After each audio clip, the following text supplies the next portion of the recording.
Welcome to this episode of Focus on Growth, Navigating the Fog of Change. This is a series of episodes that we've built into our podcast group to try to focus on all the changes that are hitting us in the face, technologically, geopolitically, even the issue of social media, which all of a sudden has arrived on the scene and is terribly disruptive. So we call that the fog of change, drawing upon the imagery of the fog of war. When war happens, everything gets confused and we need to figure our way out. My guest today is John Donovan. John and I go back a ways. Welcome, John. Thanks, Tom. It's great to be here. Thanks for having me. Yeah. So let me tell you a little bit about John. He and I go back to our days as strategy consultants at Deloitte Consultants. I continued on the consulting trail. John went off to become an entrepreneur, to run companies, CEO of AT&T, and in the last few years has done some very interesting things, including as an investor in AI and other technology firms, and most recently has taken over, has become a member of the board of directors of U.S. Steel, which is now hopefully going to be reconfigured to our national benefit because of the potential investment of Nippon Steel. So, John, I think that's terrific. I wish you well in that, and obviously, you've done great things so far. So, I'm thinking you'll be doing great things as part of U.S. Steel.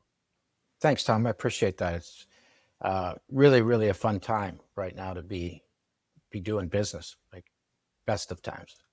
You know, I think it is. And that's sort of the theme here. We're going to pick up on that because a lot of people find what's happening frightening.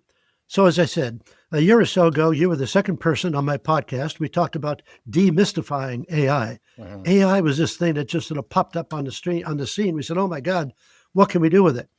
Well, it may still be mysterious. I'm not saying it's not. But now let's talk about, John, sort of how we're going to make it work. And so give us a little update on sort of what's happened to AI in the preceding a year and a half. Yeah, sure.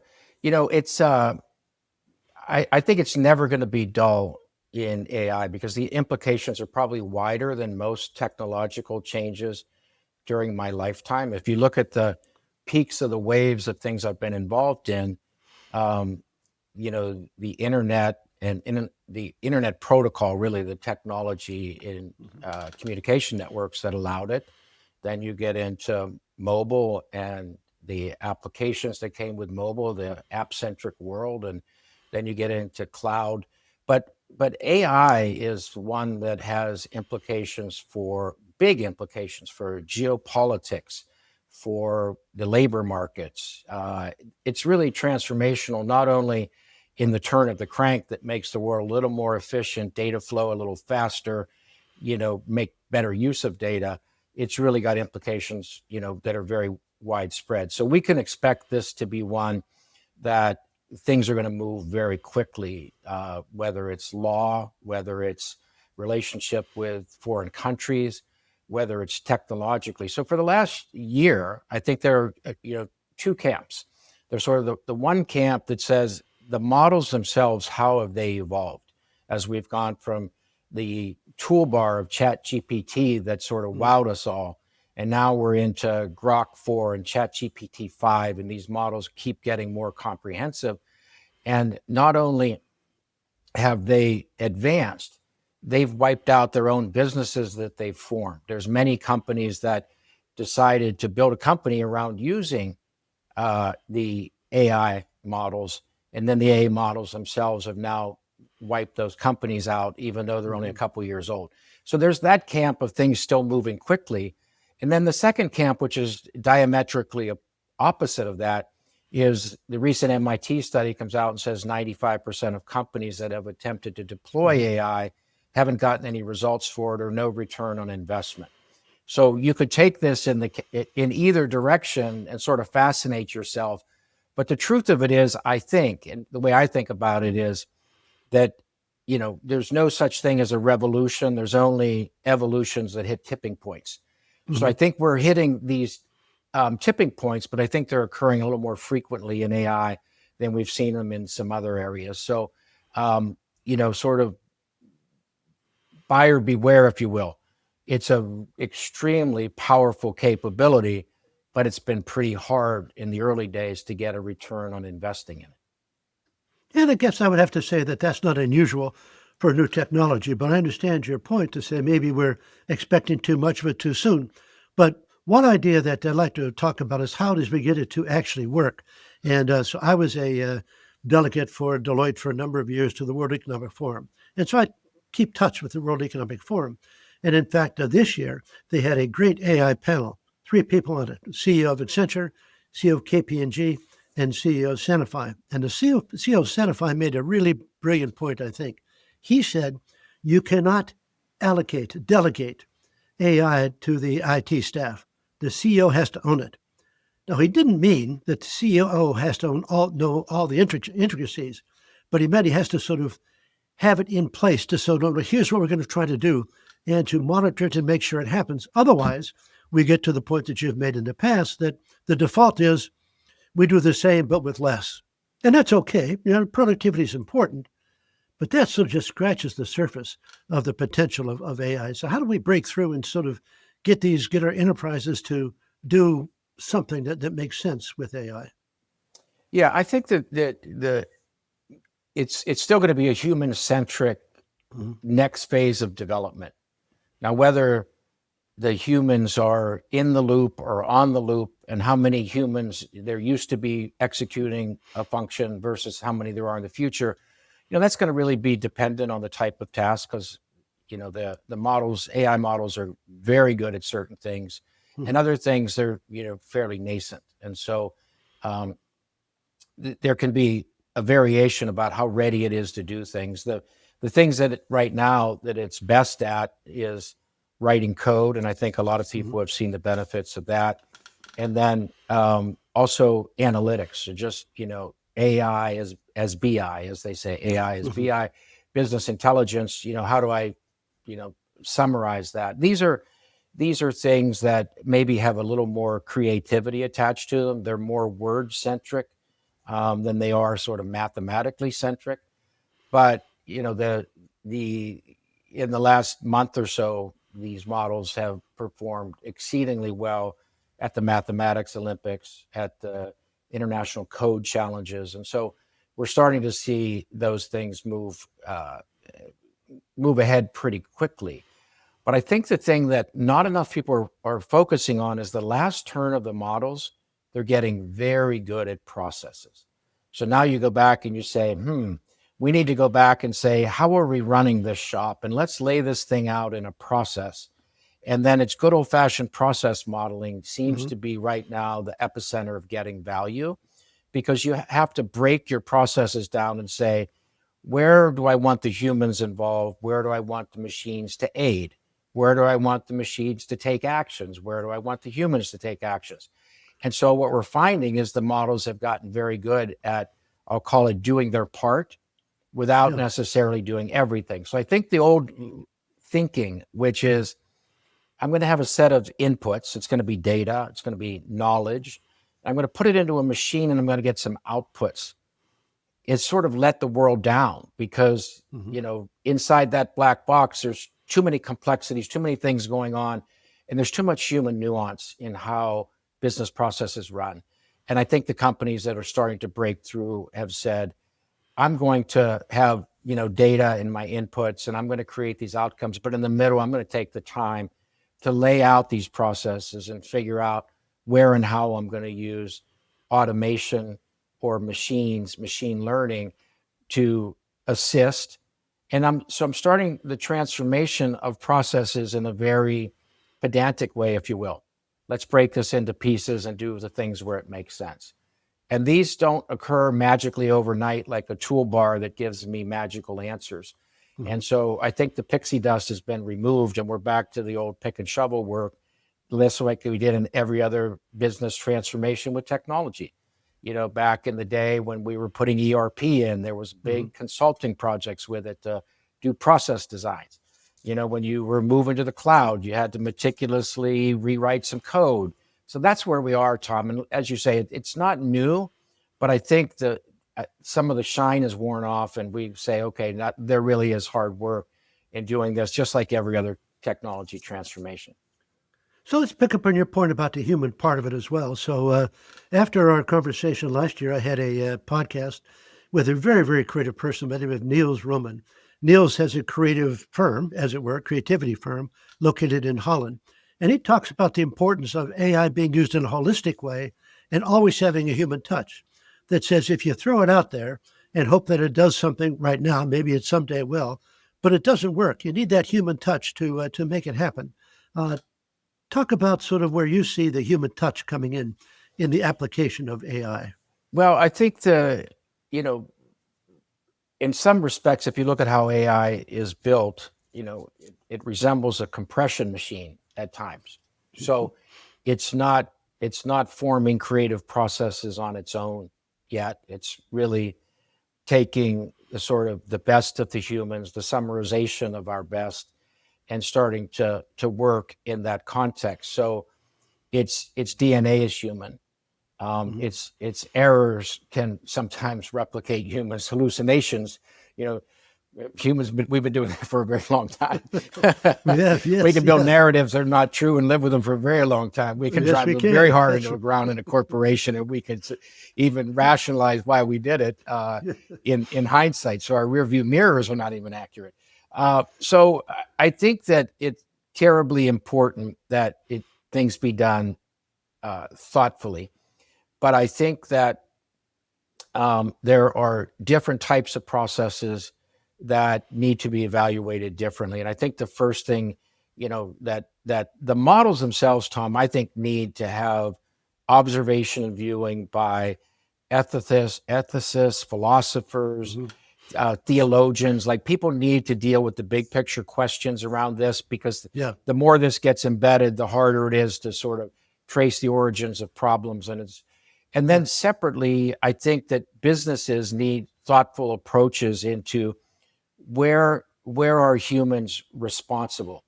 And when I was launching bots back in the day, before the days of machine learning, where we were using machines to replicate human activity, I built sort of the 10 commandments, and among them was that every decision needs to be reversible. Every human being owns an outcome. Every bot that's Wow. launched belongs to a function.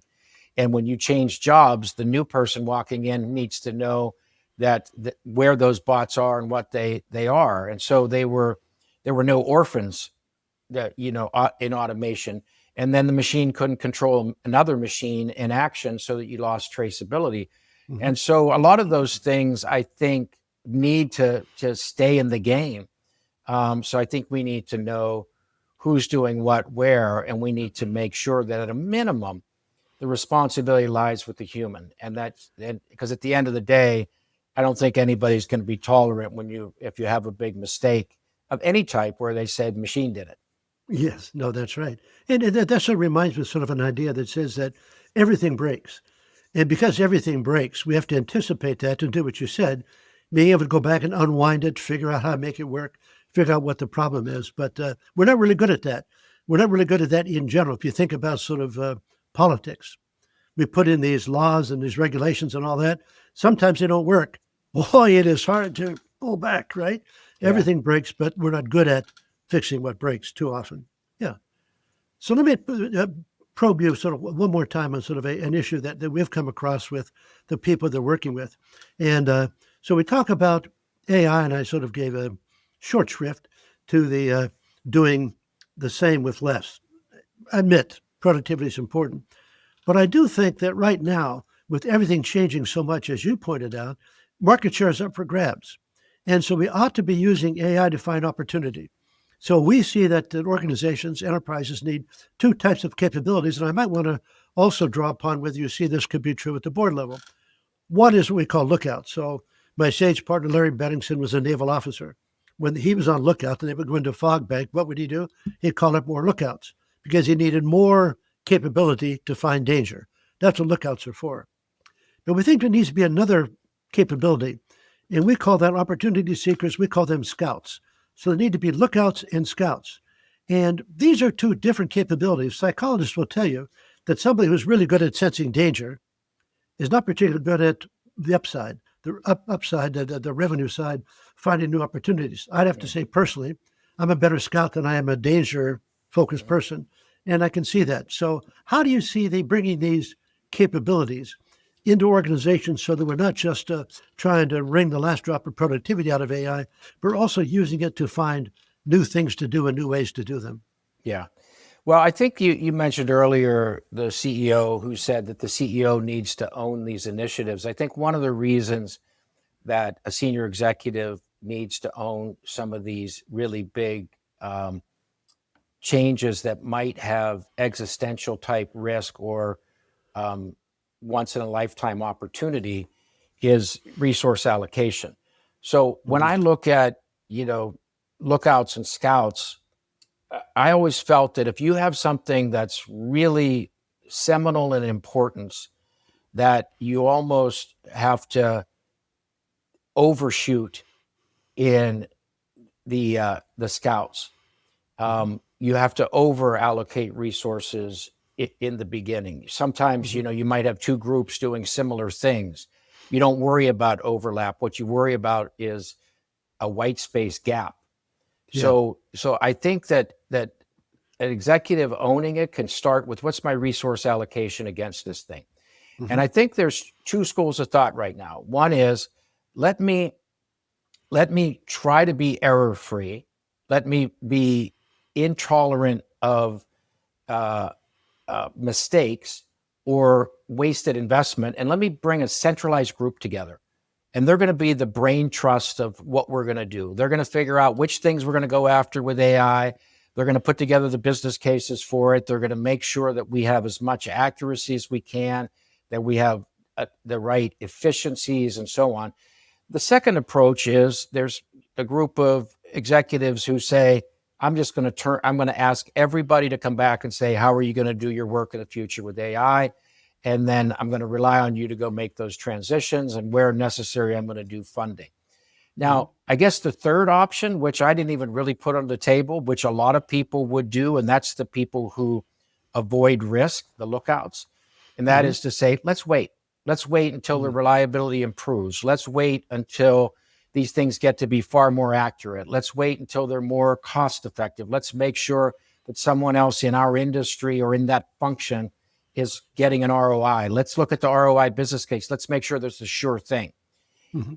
The problem is those business cases get best as a result of someone else doing them. Now Hmm. they're on the experience curve where you're not.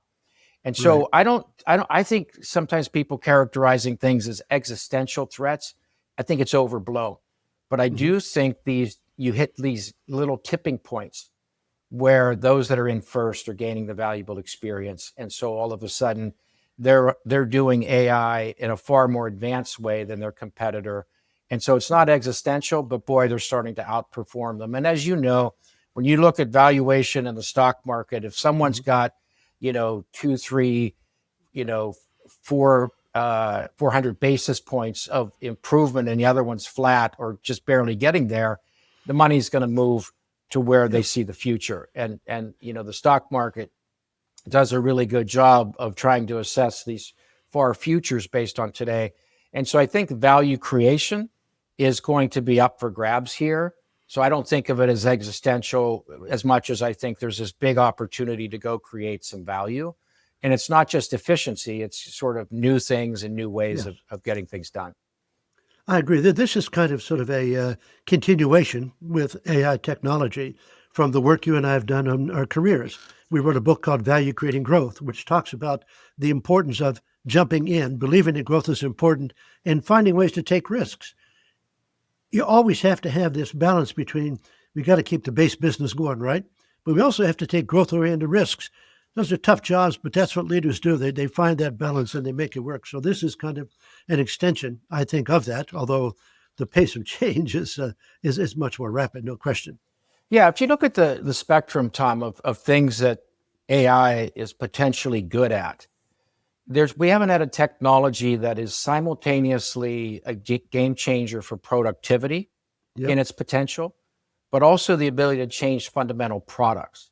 I mean, algorithmically to say I can maybe get a breakthrough in the chemistry, which is for a drug company in Hmm. how I'm doing the fundamental chemistry of drugs, or come in and say in biotech, I'm gonna find new models for things. That's the same underlying technology that's branching out into fundamental the products I deliver, but Yep. also how I deliver them.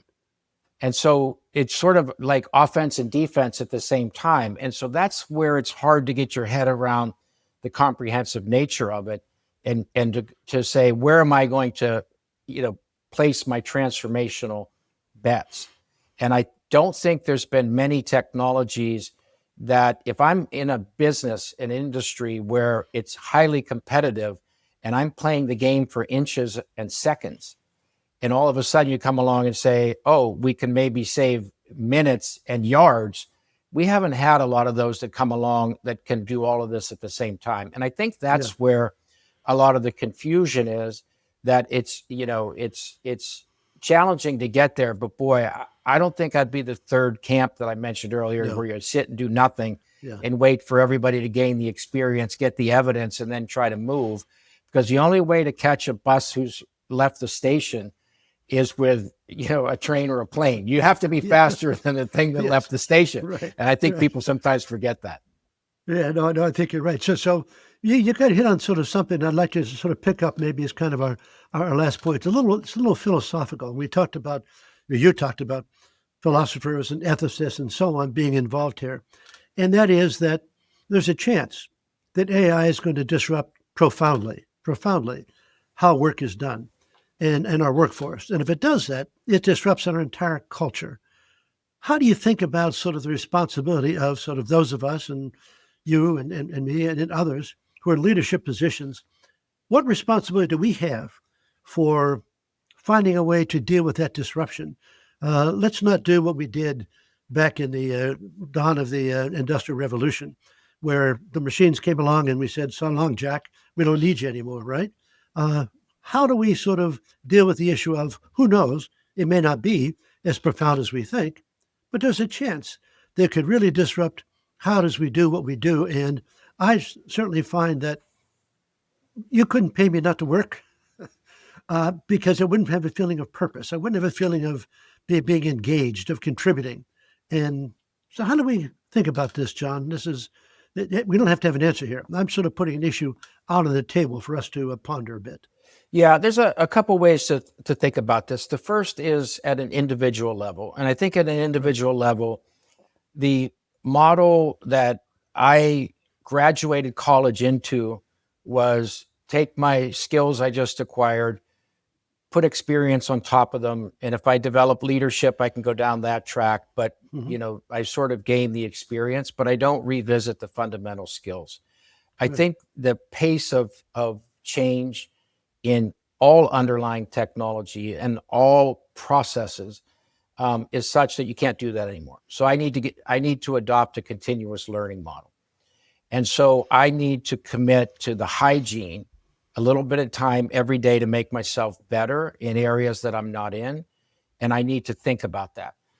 When I shifted over into the company, what does the company owe an employee? I think that the traditional social contract between a company and its employee has shifted, certainly over my career. And I think it shifted a lot in the last decade. And you had COVID, but you also had a generation that was much more interested in the project than the company. So created sort of higher workforce turnover. I think the company owes a vision for where the skills of its future need to be. And I think it needs to provide the training programs that allow people to move from job A to job 7, not from A to B to C to D like it used to be. So I think that's company-wide.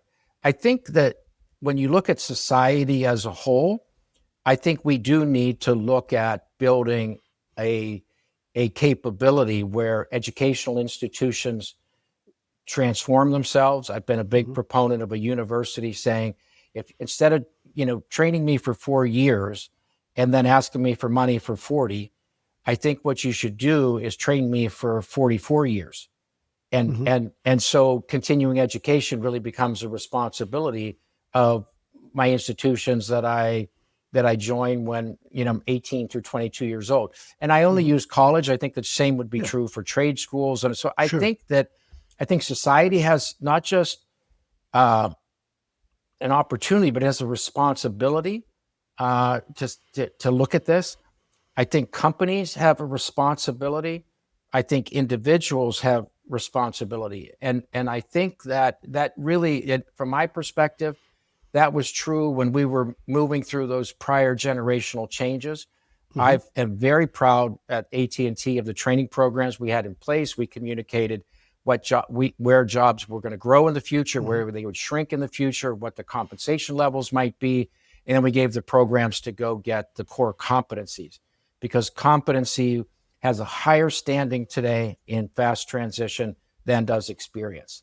And that's a little bit of a shift from when you and I were in school, but that's the last decade has sort of landed that on our laps, and I think we have to deal with it. So I think that we need, as a society, to make sure we're looking at this problem. I am not an alarmist. I think that this technology, better than any that I've run across in my lifetime, we are engaging people. I mean, the Vatican, the papacy has a view on AI and humanity and how to do these things. So I think the engagement is much higher with a much broader field than it has historically. So I like your point about colleges. I'm going to pick up on that. So Stanford is working on this. You haven't done anything with it yet. The idea that when you would be accepted at Stanford, two things would happen. You wouldn't be accepted into a program.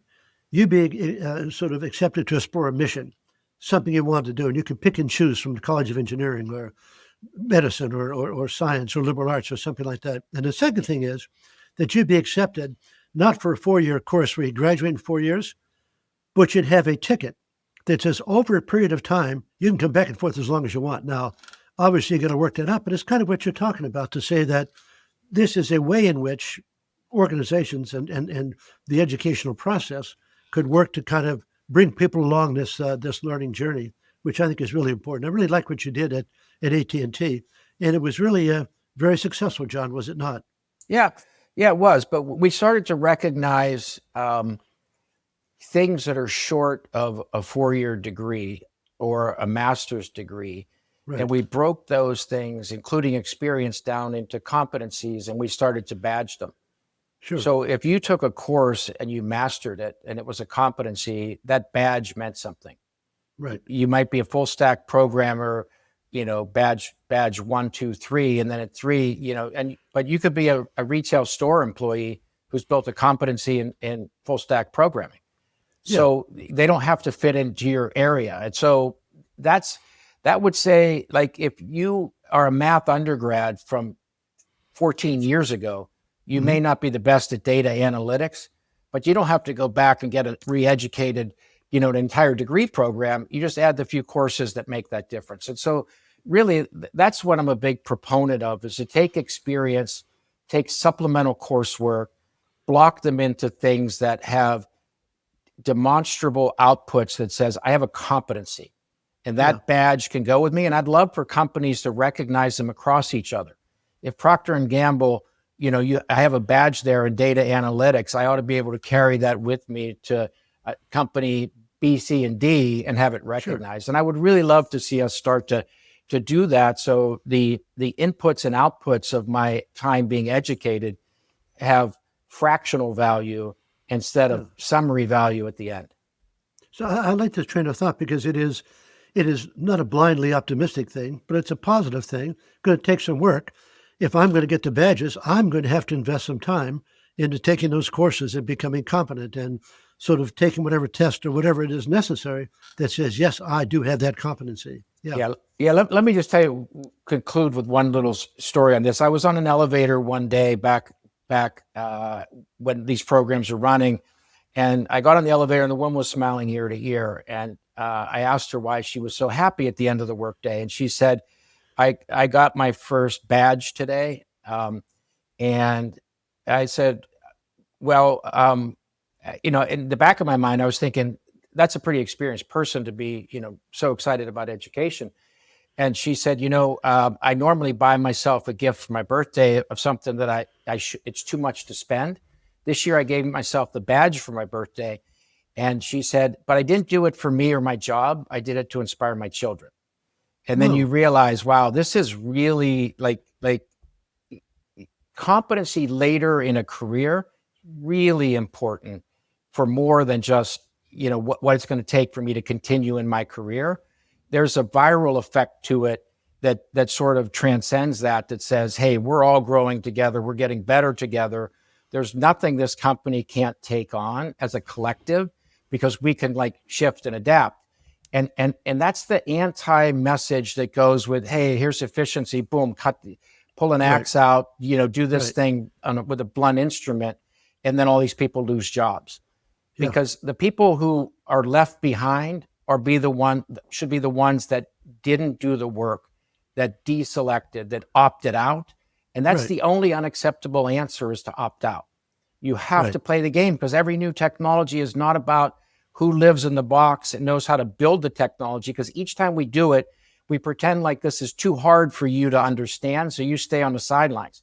We create new language and new verbs and new nouns, and then we make it very confusing. But you know what? Every new technology has finance people. People have to sell it and process it. So still, it's human-centric. So that's why I think that the only bad answer is to opt out. You got to stay in the game. I like that. It sort of puts some pressure on me as an individual to step up, because the enterprise and society has given me the opportunity to do so. I really like that, John. So tell me, sort of the last moment or two. So you said the other day that you're busier than you've ever been, or maybe not than you've ever been, but busier than you thought you'd be at this time in life. So what's keeping you occupied? What is sort of the things that excite John Donovan? Yeah, I think there's, I'll put them into three categories. The first is, I think maybe the downside scenario, I think there's a lot of technology anxiety, of separation of East and West, global conflict. Cybersecurity has become kind of the new weapons that are not clearly understood. I think there's a need for everybody who has the capability to contribute some time and energy into that space, to make sure that the U.S. is well positioned, that the Western values are the ones that, freedom and democracy are sort of at the epicenter of technology and its evolution. There's no shortage of things to do there on either a volunteer or a for-profit basis, helping those companies win. The second thing, which is just generally the AI, quantum, small modular reactors, energy, all of these fields are breaking through somewhat simultaneously. And I think that for folks that have experience like me, getting these young entrepreneurial companies some of the coaching they need around some of the things that require experience more than they might, require some of the science and mathematics. I've been spending time there. And the third one is just around the shift back towards more of a physical world, where I think that, at least from my perspective, I think we've had a 30-year run of software sitting on hardware and hardware engineers, and sort of they've been the class that's left behind. I think we're going back into the physical side of the world, minerals, mining, reindustrialization. And so that, you mentioned earlier, joining U.S. Steel's board, that's one of the things I wanted to do, is I want to get back into the physical world. And, I have the blessing of living in Texas. One of the things is people here, they live and reference all the time the physical world.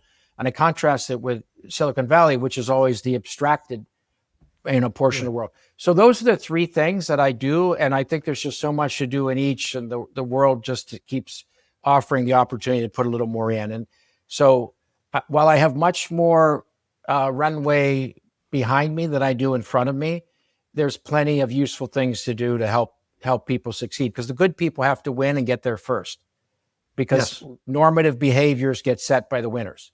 I agree. You're absolutely right. So thank you for this conversation, John. I always appreciate your time and your insight. If somebody wishes to get in touch with you, how should they do that? Well, the easiest way is LinkedIn. Okay. That's become a useful tool for me, because I used to carry business cards. I don't, it's a modern way to connect with people. And I think it's great technology. So that's the best way.